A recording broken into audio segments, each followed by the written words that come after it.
हाँ आ जाओ भाई साहब, आप क्या हाँ भाई। थोड़ा सा चिपक जाओ। कोई बात नहीं, एक बात है। चलिए हाँ। वर्मा जी, आज पर्यावरण दिवस है, क्या कुछ कहना चाहेंगे? नमस्कार। पर्यावरण दिवस पे मैं आप सब लोगों को, मीडिया को ख़ास तौर पे बधाई दूंगा और धन्यवाद करूंगा।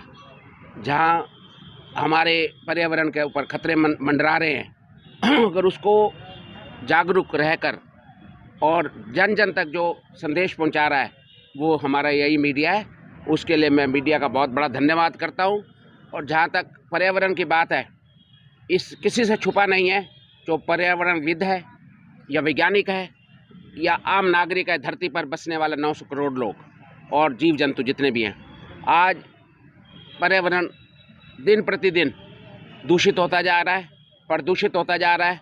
और बड़ा संकट भी है ग्लोबल वार्मिंग, जो आप देखते हैं हमारी ओजोन परत, जो आप कभी ऊंचाई की तरफ जाएं तो आपको ऊपर जाके -50 डिग्री टेम्परेचर मिलता है, फिर उसमें से सूर्य की किरणें आती हैं, फिर जाके धरती को थोड़ा गर्मी और शीतलता प्रदान करती है। तो अनेक प्रकार के वैज्ञानिक कारण हैं। हमें पर्यावरण की रक्षा के लिए अपने आप को तैयार करना होगा। आज आप देखते हैं पेड़ पौधे लगाए जाते हैं, हमारा माली वहाँ पेड़ पौधे अभी भी लगा रहा है, लेकिन राजनीतिक लोग कभी आते हैं, एक पेड़ पौधा लगा के आपसे फ़ोटो खिंचवाते हैं, फिर बताते हैं हमने एक पेड़ लगा लिया। वही पेड़ की रक्षा तक नहीं करते।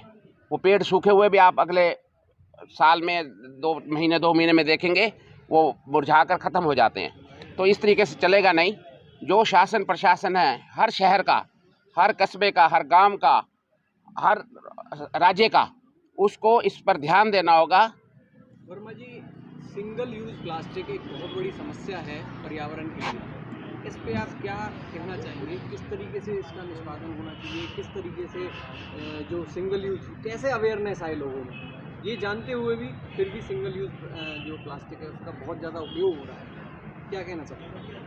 देखो, उपयोग उन्हीं चीज़ों का होता है जिनको हम उत्पादन करते हैं। सरकारों को, सबसे पहले जनप्रतिनिधियों को, सरकारों को जिनके हाथ में सत्ता है, उनको इन पर ध्यान देना होगा कि हमें सिंगल यूज़ प्लास्टिक को बिल्कुल निर्माण नहीं करना चाहिए, उसका उत्पादन हमें समाप्त कर देना चाहिए। और उसके विकल्प में हमें जो है कॉटन का, जूट का और अन्य प्रकार के जो हमें साधन अपनाने चाहिए। और जहाँ तक बात है पर्यावरण की, उसमें अनेक कारण होते हैं। आज फरीदाबाद की हम बात कर लेते हैं, क्योंकि फरीदाबाद में बैठे हैं। अभी आप देखते हैं नाली नाले सब खोल दिए गए हैं, थोड़े ढके हुए थे वो भी नगर निगम ने तोड़ दिए हैं। और आज उनसे जब सूर्य की गर्मी तपिश पड़ रही है तो नाली नालियों में, क्योंकि औद्योगिक नगरी है, तो एक रिएक्शन होता है, कई प्रकार के केमिकल पैदा होके हमारे सांसों के लिए खतरा बन रहे हैं। सड़कें अच्छी थी या टूटी हुई थी, फिर भी हम उनको अच्छा बोलते थे।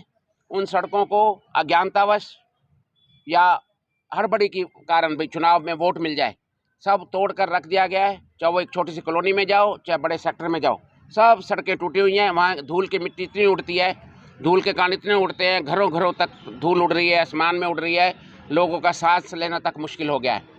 और आज हम पेड़ पौधे लगा के अपनी ग्रीनरी को बढ़िया करके ये सब कर सकते थे। सर, आने वाले समय में आम आदमी पार्टी क्या कोई ऐसा अभियान चलाएगी पर्यावरण की दूषित हो रहा है जो उसको बचाने के लिए? आम आदमी पार्टी जो बनी, आम आदमी की विचारधारा बनी, आम आदमियों को जोड़कर एक संगठन बना, और आम आदमी अपने हितों के लिए पर्यावरण का संरक्षण करेगा, अपनी विकास कार्यों को अच्छा करेगा और औद्योगिक नगरियां हाईटेक बसाएगा, जो चिमनियों से खुले धुएं ना उठें। डाइंग प्रिंटिंग का जो कपड़ा का पानी है वो ज़मीन में जाके हमारी सतह को ख़राब कर देता है।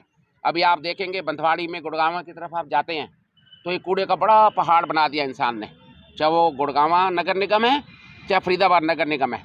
और जब वो बना था तो आपको मैं बताना चाहता हूँ, आज नहीं मालूम लगेगा आपको, वो हमारे यहीं के जो राजनीतिक लोग हैं उन्होंने इन खनन किया था, जो माइंस का काम करते थे, वहाँ पर 300 फुट गहरी खाई थी, उसके अंदर उन्होंने ये कूड़े को पहले तो भर दिया, खुश हुए कि हमारा खाई के अंदर कूड़ा समा रहा है। फिर वो इतना कूड़ा पैदा हुआ कि आज पहाड़ बन के खड़ा हो गया है। लेकिन वो अज्ञानतावश हमारे अधिकारी हों शासन प्रशासन के, उन्होंने ये ध्यान नहीं दिया जो 300 फुट नीचे पानी का लेवल था, आज वो कूड़ा उसमें घुल के आसपास के कई ग्रामीण क्षेत्रों को, गुड़गांव के भी, फरीदाबाद के भी ग्रामीण क्षेत्रों के जल को प्रदूषित कर रहा है और उनको पीने का स्वच्छ पानी नहीं मिल रहा है। वर्मा जी, इतना समय हो चुका है, जिस अपने कूड़े के पहाड़ की जो बात थी, इको ग्रीन उसको देखती है। आज बिजली बनाने के लिए संयंत्र लगाने का वहाँ पर सरकार का प्रोजेक्ट था, मगर आज तक वो प्रोजेक्ट शुरू नहीं हो पाया, बिजली आज तक नहीं बन पाई है एक भी यूनिट। क्या कहना चाहेंगे? जो बिजली बनाने के हमारे संयंत्र हैं, चाहे हाइड्रोलिक प्लांट हैं, थर्मल प्लांट है, NHPC है, जो भी विभाग हैं, वहाँ पर ही पूर्ण रूप से वो कार्य नहीं करते, बिजली नहीं बन रही है। आज आप उनसे कैसे उपेक्षा कर सकते हैं कि वो कूड़े से बिजली बनाएंगे, जबकि बन सकती है। कूड़े से हम 5 मेगावाट बिजली बना सकते हैं, जितना कूड़ा आप बंधवाड़ी में देखते हैं। इससे हम इथेनॉल का उत्पादन कर सकते हैं। इथेनॉल जो है आपके कॉस्मेटिक प्रोडक्ट्स में भी आता है और दवाइयों में भी होता है, बहुत बहुमूल्य होता है। तो ऐसी हमारे पास कई प्रकार की योजनाएं, परियोजनाएं हैं, परंतु हमारी शक्ति से बाहर है। अगर ये सवाल आप जो सत्ता में बैठे हुए विधायक हैं, सांसद हैं और जो पार्षद थे या मेयर थे, उन लोगों से आप जब पूछेंगे तो ये उनकी जिम्मेवारी बनती थी।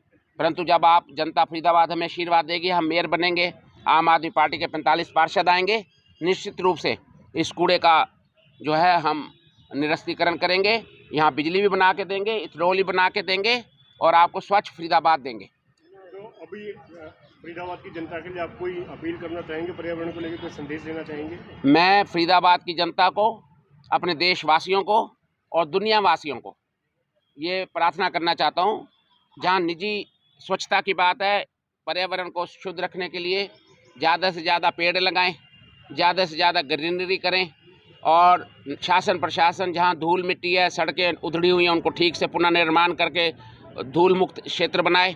जहाँ तक देश की बात आती है या दुनिया की बात आती है, उनको इस बात से ज़रूर ध्यान रखना होगा कि ग्लोबल वार्मिंग का कारण ये कारें नहीं है जो 10 साल में चलो जी कार डीजल के हमने बंद कर दी तो पर्यावरण से बच गए, या हमारे ये कारण नहीं है पर्यावरण के कि आज हम पेड़ पौधे लगाएंगे तो पर्यावरण से बच जाएंगे। अगर सच्ची पूछो तो परमाणु का बड़ा खतरा है। जो परमाणु का हमारे एटम बम, हाइड्रोजन बम होते हैं, जब उनके एक्सपेरिमेंट किए जाते हैं तो इतनी उसमें से ऊर्जा उत्पन्न होती है 5 लाख डिग्री सेल्सियस की, और 500 किलोमीटर की हवाएं चलती हैं, रेडिएशन बनता है और उससे हमारे जीव जंतु, पेड़ पौधे, पूरा पर्यावरण खतरे में आ रहा है। मैं बहुत हैरान हूँ, UNO हमारा बैठकर, इतने बड़े बड़े देश के अध्यक्ष, राष्ट्रमंडल अध्यक्ष सब बैठकर विचार करते हैं पर्यावरण को हम कैसे बचाएं। वो क्यों नहीं अपने परमाणु का निरस्तीकरण करते? क्यों नहीं वो हाइड्रोजन बम, एटम बम जो खतरे के लिए डिस्ट्रक्टिव पावर्स बना रखी हैं, उनको डिफ्यूज़ करते और उनको जन कल्याण कार्यों में लगाएं? उनसे हम बिजली का उत्पादन भी कर सकते हैं और हॉस्पिटलों में अनेकों प्रकार के जन कल्याण कार्य कर सकते हैं। नमस्कार।